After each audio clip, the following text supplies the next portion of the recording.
for the Remembrance Day for victims killed by illegal aliens. We're in Temecula, California.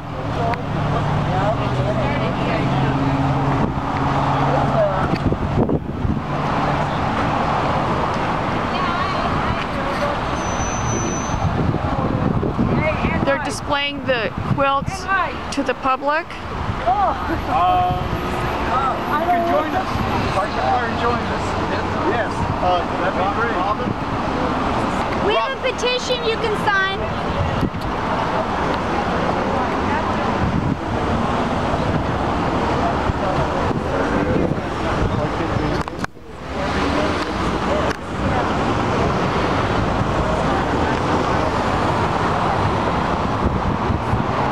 This is one of the officers that was killed last week in Sacramento County, California.